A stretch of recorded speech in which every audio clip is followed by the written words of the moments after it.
Graças a Deus por tudo que Deus tem feito em nossas vidas. Hoje, nossa lição de número 9. Já estamos terminando, quase acabando o trimestre. E o nosso tema é hedonismo, um perigo do nosso tempo.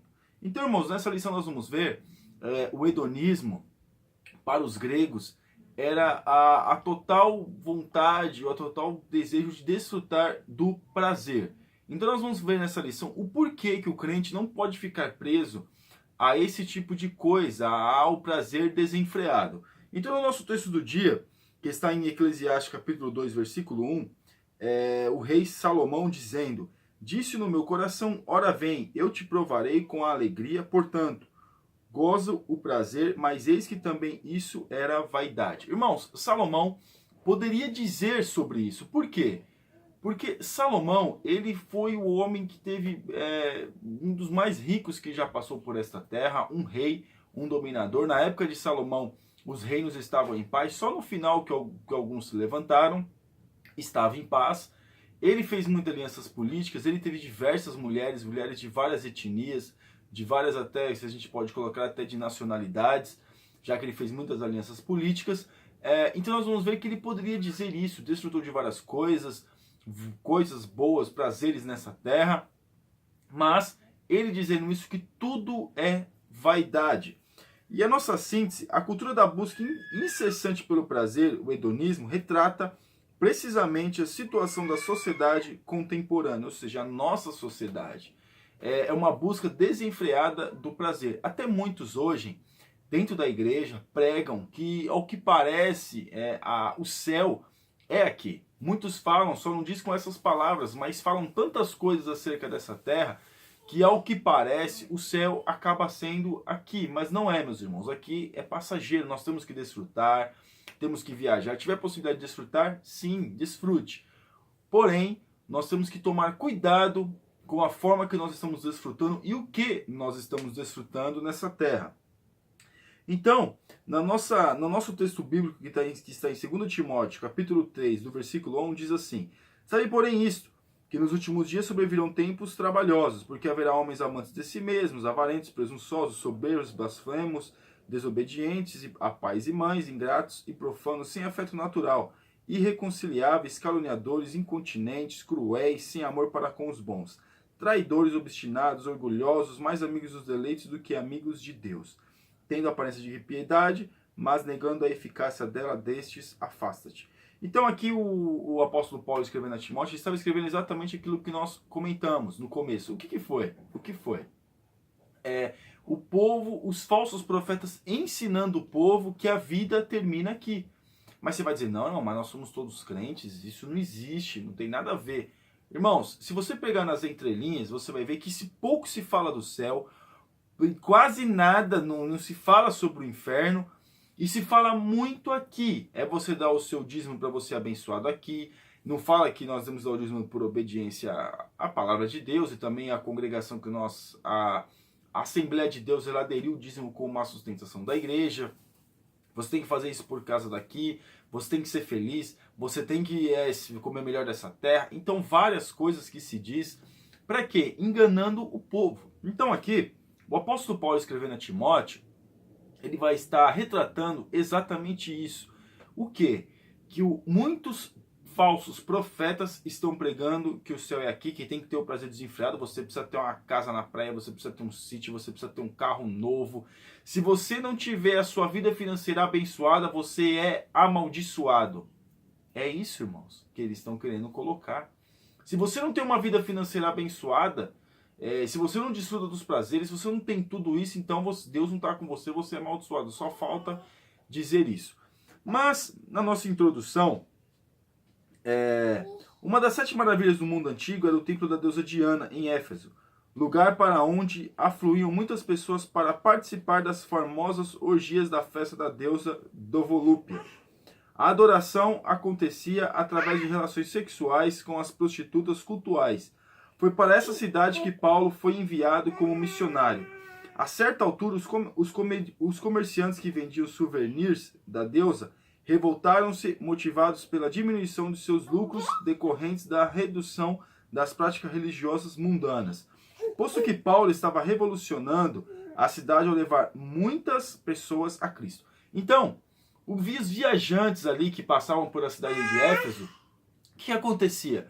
Eles paravam ali e tinha relações com aquelas mulheres ali na cidade de Éfeso, naquele templo cultual, onde o culto, você prestava o culto através de relações sexuais. Então aqui, ele estava falando que quando ele começou a pregar na cidade de Éfeso, o povo começou a se converter.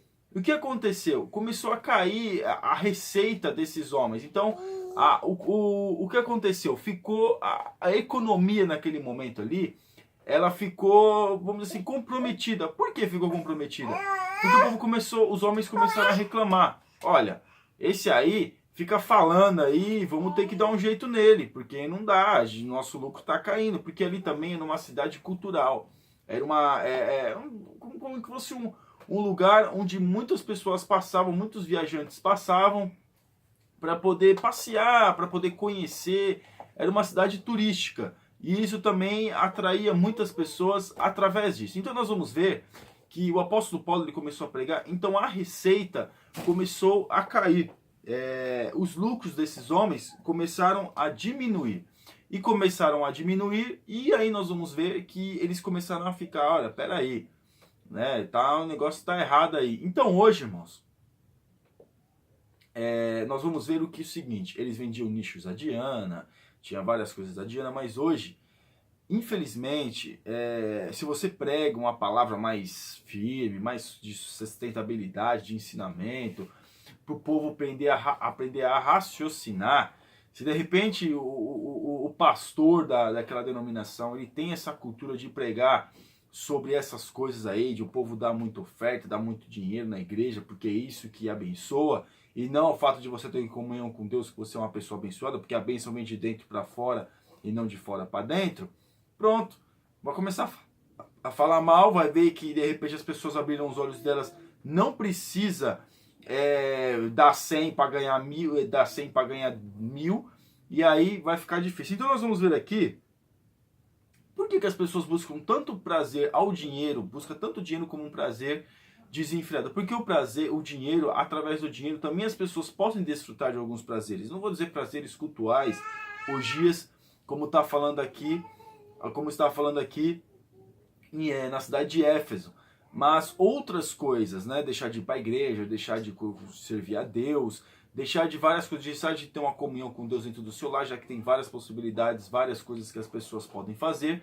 Então nós vamos ver aqui que o apóstolo Paulo pregou contra isso. Ele pregou, olha, Jesus, falou de Jesus, falou da graça, e aí as pessoas abriram os seus olhos, abriram a sua mente, e eles começaram a ver que os seus lucros começaram a cair.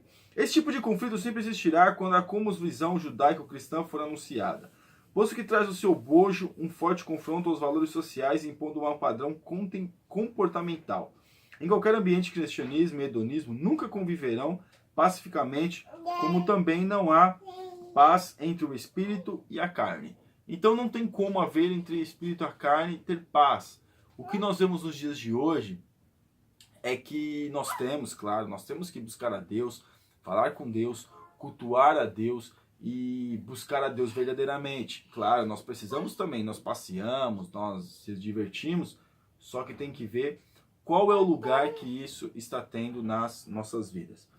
Tópico 1, cultura do prazer. O que é o hedonismo? O hedonismo traduz-se como o jeito de ver a vida em que se prioriza acima de tudo, sem limites, a satisfação pessoal, buscando ao mesmo tempo evitar a dor e o sofrimento.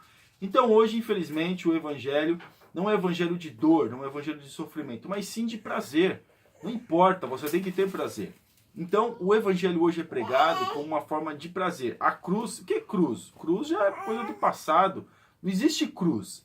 Esse negócio de evangelho, que a pessoa sofre, padece, vive dificuldades, isso aí não existe. Mas você vai dizer, mas é irmão, mas vai aceitar Jesus para viver dificuldade? Não é isso. Quando nós aceitamos a Jesus, nós já temos dificuldades mesmo às vezes sem ter Jesus. Mas quando a gente aceita Jesus e anda na palavra, nós passamos por essas situações, nós vivemos situações. E claro, nós vamos ter alegria, mas nós temos lutas, dificuldades, nós enfrentamos as astutas ciladas do inimigo, tanto com a nossa vida, quanto da vida das pessoas. Por quê? Porque nós pregamos, abrimos a mente das pessoas. E o inimigo ele fica furioso e vem contra as nossas vidas. É o sangue de Jesus que nos livra, que nos guarda, é o próprio Deus Todo-Poderoso que tem nos livrado. Então, aqui, essa busca, o hedonismo é isso, é uma busca desenfreada pelo prazer. Ele defende o prazer como um fim em si mesmo e bem supremo. A Bíblia, porém, desmonta essa armadilha ao afirmar que necessidade padecerá quem ama os prazeres. Assim, quem ama o prazer terá falta de prazer, isto é, necessidade. Então, a pessoa acha que ela está cobrindo, ou ela está preenchendo o dentro do seu coração qualquer mal, qualquer situação, através de um prazer, através de uma compra, através de uma viagem. Não, irmãos, tem coisas na nossa vida que quem preenche é Jesus. Nós temos que ter prazer, temos que ter alegria. Se não dá para termos tudo nós queremos, fazer viagens onde nós desejamos, isso não pode ser um problema para a nossa vida. Isso, meus irmãos, não pode ser uma necessidade desenfreada que nós temos. Não, eu tenho que ter isso, senão não sou feliz. Não, o que nos faz feliz e contente é a presença de Deus na nossa vida. O grande problema do hedonismo circunscreve-se em divinizar o prazer, transformando em um Deus ou, quem sabe, em um demônio, que fará de tudo para conseguir seu objetivo. Então, o hedonismo é isso. Ele faz de tudo para a pessoa tem que gerar o prazer, tem que ter prazer, tem que viver nesse prazer, tem que estar desfrutando desse prazer, porque senão é como se ela não estivesse vivendo, é como se a vida fosse uma vida sem graça. A vida na presença de Deus não é uma vida sem graça. Porque, meus irmãos, a maior graça que nós temos é sentir o Espírito Santo, o conforto, a presença de Deus, sentir Deus falando dentro de nós, sentir Deus cuidando de nós, sentir Deus se importando conosco. E o 2, as origens do hedonismo. A busca incontrolável pelo prazer como objetivo maior da própria vida, que demonstra o caráter vão do homem sem Deus. Existe desde os primórdios da humanidade, como se observa nos casos da bigamia de Lameque e Esaú, da orgia dos idólatras, fornicação coletiva dos judeus, insaciabilidade de Salomão, etc. Como consequência, o fim de cada um deles não foi bom, pois está escrito que o homem em vão cava o mal. Irmãos, nós vemos esses homens aqui, eles tiveram um prazer. Esaú vendeu a primogenitura, Lameque matou homens. Nós vamos ver aqui que Salomão teve muitas mulheres e concubinas. Provavelmente teve mulheres que Salomão nunca conheceu, mas ele tinha à sua disposição. Mas o que nós vamos ver aqui, meus irmãos, é que todos esses homens tiveram prazer. Mas aqui tem um provérbio que diz: como consequência, o fim de cada um deles não foi bom, pois está escrito, o homem cava o mal. Então, o homem cava o mal. Nós olhamos às vezes para fora da igreja, vamos dizer assim, ou para as pessoas que estão em pecado dentro da igreja, que desfrutam, que a gente às vezes tem conhecimento, mas não é uma coisa que a gente pode tratar, porque já é uma outra situação. Mas a gente vê as pessoas fazendo coisas erradas e achamos que esse é o prazer. A vida tem que ser vivida assim mesmo. A vida que vale a pena ser vivida é uma vida cheia de prazer, é uma vida que nós temos que fazer aquilo que nós temos o desejo de fazer, aquilo que a nossa carne tem tendência de fazer. Então essa é a vida que tem que ser colocada, essa vida que tem que ser praticada. Isso tem que fazer porque eu tenho que ser assim. Irmãos, não é assim. As coisas não podem funcionar dessa forma. Nós temos que fazer aquilo que o Espírito Santo de Deus nos dirige a fazer. Nós temos tendências pecaminosas e temos que tomar cuidado com isso, porque onde isso vai nos levar. Como pensamento filosófico, entretanto, o hedonismo foi organizado na Grécia e seu maior arauto foi Aristipo de Cirene. Com o passar do tempo, a teoria hedonista foi absorvida total ou parcialmente por outros pensamentos filosóficos. Então nós vamos ver que outros pensamentos filosóficos, eles adotaram o hedonismo. E hoje, muitos evangélicos ou muitas linhas teológicas têm adotado o hedonismo. Por quê? Porque não existe pecado, tudo é prazer, a nossa vida é assim mesmo, nós temos que desfrutar, nós temos que fazer aquilo que tem que ser feito, porque Deus criou o homem, e tudo isso que Deus criou é para nós desfrutarmos, porque Deus nos ama, eu tenho que desfrutar de tudo isso, porque Deus ele quer estar comigo, Ele me perdoa, se eu tiver alguma coisa errada eu posso desfrutar, depois eu peço perdão. Cuidado com isso, irmãos. O 3 aqui, as consequências do hedonismo. A vida do hedonista é vazia de significado. Salomão, depois de prometer a si mesmo gozar o prazer, satisfazer as concupiscências dos olhos e realizar seus desejos mais secretos, olhou para as obras das suas mãos, e eis que tudo era vaidade e aflição de espírito, e que proveito nenhum havia debaixo do sol. Qual proveito? A pessoa que, no caso dos jovens aqui, a nossa lição é dos jovens. O jovem fornica, faz o que quer, leva a namorada para o motel, faz pra cá, vai pra lá, tá tudo bem, é esse aí mesmo, eu sou jovem, tem que curtir, depois eu peço perdão, tá tudo bem. Será que é assim mesmo? Salomão, ele desfrutou de tudo isso, chegou no fim da sua vida e falou, tudo isso é vaidade, tudo isso passa. E aí, não só isso. Mas depois de ter desfrutado, é fácil dizer isso, né? Claro, só que também veio as consequências. O seu reino poderia ter sido muito melhor. O fim do seu reino poderia ter sido muito melhor. Ele começou ele estava no fim da sua vida, ele começou a cultuar outros deuses, os deuses que as suas mulheres ali, que ele tinha feito alianças políticas, adoravam. Ele começa a cultuar a outros deuses. E o que acontece? Nós vemos que o fim do seu reino foi terrível. Então nós temos que tomar cuidado. Que tipo de prazer nós podemos desfrutar na nossa vida, nessa terra? Qual é o limite do prazer que Deus proporciona para nós desfrutarmos?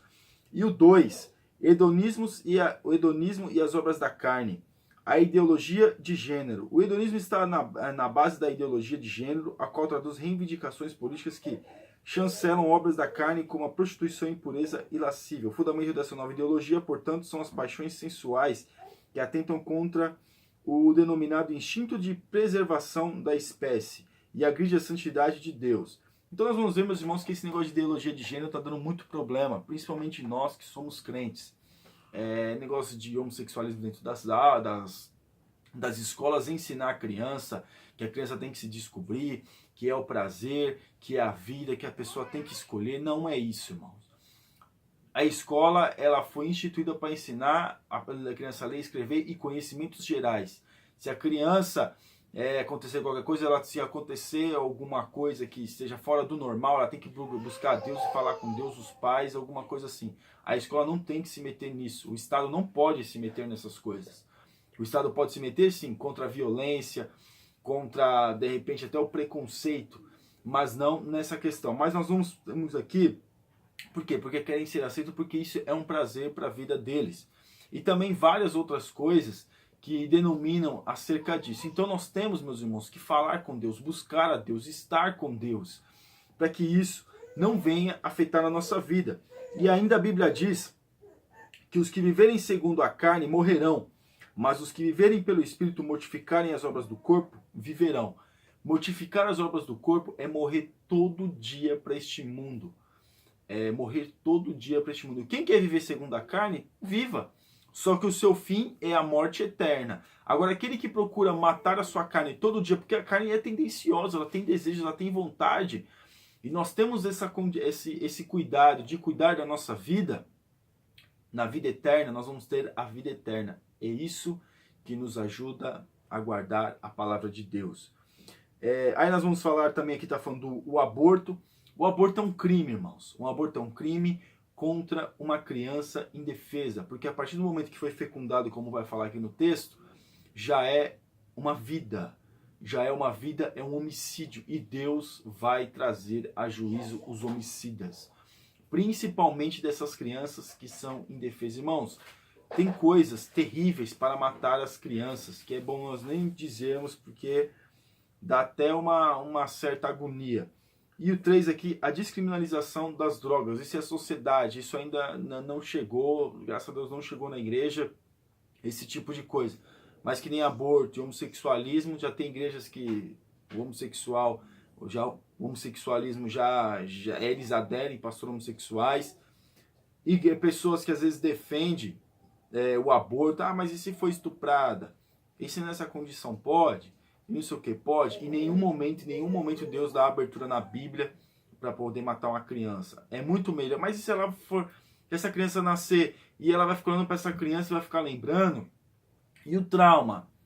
Irmãos, alguns vão dizer, mas é lógico, mas não aconteceu com você, você está falando isso.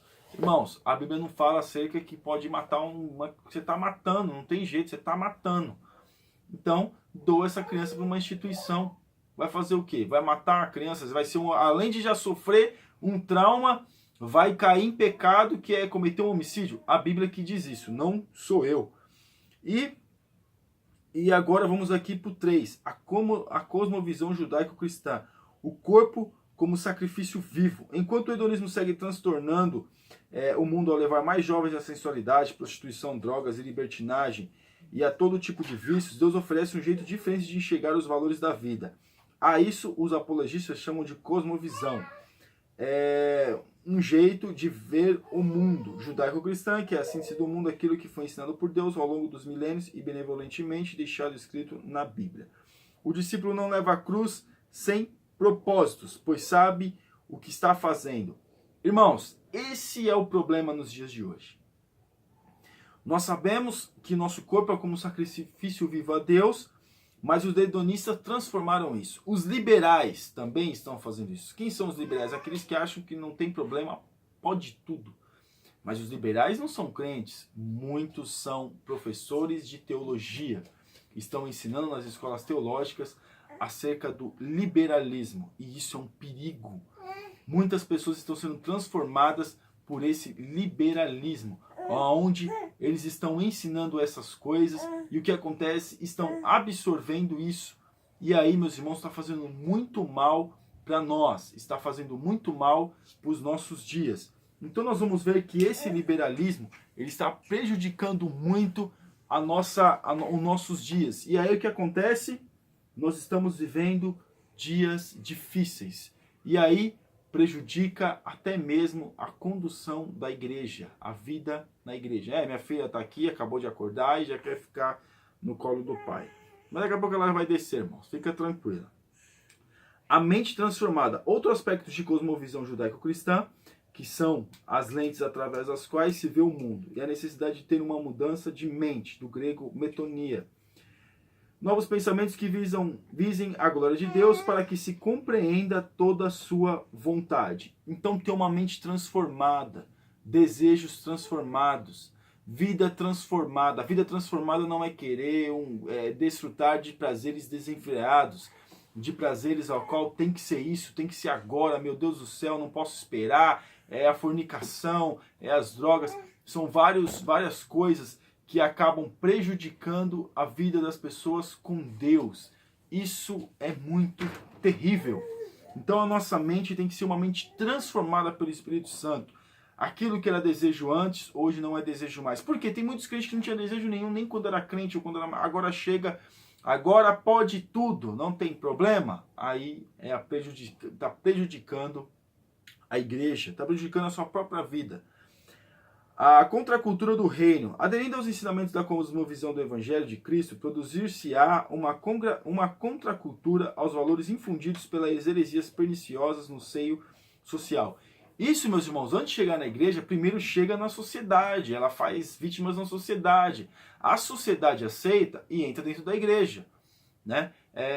Por quê? Porque antigamente, às vezes falava que o usuário de droga era crime, era um criminoso, usava droga, era mal visto pela sociedade, uma pessoa homossexual era mal vista pela sociedade. Hoje as pessoas aderem, acham bonito e até apoiam, mas antigamente nem sempre foi assim. Você, irmãos mais jovens, nem sempre foi desse jeito. Eu não estou colocando há 50 anos atrás, não.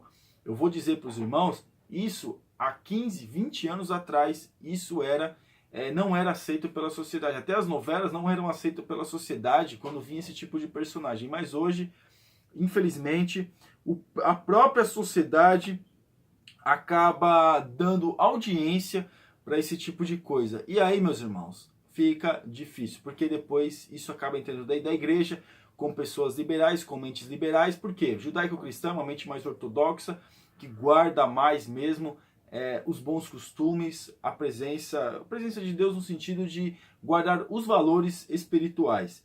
Nossa conclusão: as pessoas que são ávidas pelo prazer não pensam muitas vezes nas consequências das suas escolhas. No princípio, a experiência parece agradável, mas no fim, exalará o cheiro da morte. Diante disso, por amor à igreja do Senhor, não deve ficar calada, mas cumprir com ousadia o mandato cultural recebido de Deus, de transformar o mundo e quem se vive. Porquanto, feliz é a nação cujo Deus é o Senhor. Infelizmente, é assim mesmo que está acontecendo, meus irmãos. As igrejas estão deixando, muitas igrejas, muitas pessoas estão deixando os bons costumes, porque agora é assim mesmo, porque agora a vida é assim mesmo, porque agora as coisas é assim mesmo. Quando fala nação cujo Deus é o Senhor, cujo Deus é o Senhor, é a nossa vida mesmo, cujo Deus da nossa vida é o Senhor Deus Todo-Poderoso. Isso tem que ser satisfatório para nós. Nós temos que buscar uma mente renovada na presença de Deus. Amém, irmãos? Que Deus abençoe os irmãos. Você ainda que não assiste no nosso canal, está convidadíssimo a assinar e que Deus abençoe a sua vida em nome de Jesus. Fica na paz. Amém.